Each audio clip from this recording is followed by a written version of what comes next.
The City of Vancouver will be making an apology for past discrimination against Chinese people. This is my speech at the third community forum put on by the City of Vancouver. My suggestion, which was accepted, was to have part of the apology spoken in the Chinese pioneer dialect called Sai Yip.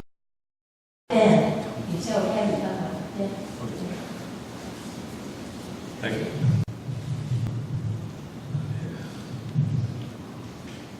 Okay, I'm going to speak in Chinese first. 加拿大啲移民喺人哋來加拿大係我第一嚟嘅，第一係台山、開平、延平、Xinhui，堅持有到唔少啲人係公共嚟嘅，我第一故事係你。所以佢個否係要會唔知一項嘅，自己要講或者是話。成個必須生會唔止一項嘅，佢講英文會希望係嘅個否會唔止一項嘅，要人講四話，為人用嘢係要行業嘅，要嘅剝回軍講唔啲嚟，話會唔止一項嘅論，自己要人有學行業剝回軍經驗或者嚟咯，就是好吃苦嘅，自己要嘅。So I'm going to say that in English now. Probably nobody understood it anyway.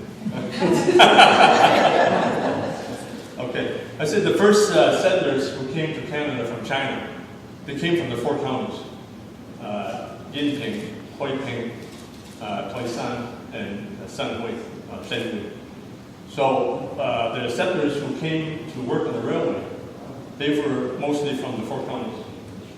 So when the city makes an apology, I would suggest that they make the apology also in the four counties dialect, the village country dialect. So that's really important. Because the apology is to the people who can speak that language. And a lot of times, for example, the BC government, they apologize.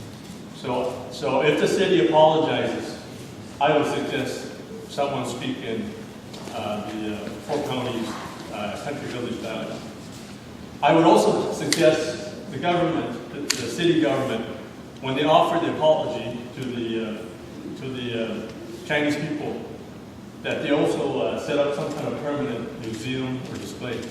I would suggest in Chinatown, Vancouver, Chinatown, because when people go to Chinatown, that's when they want to know more about Chinatown and history. So that's just part of what we discussed there.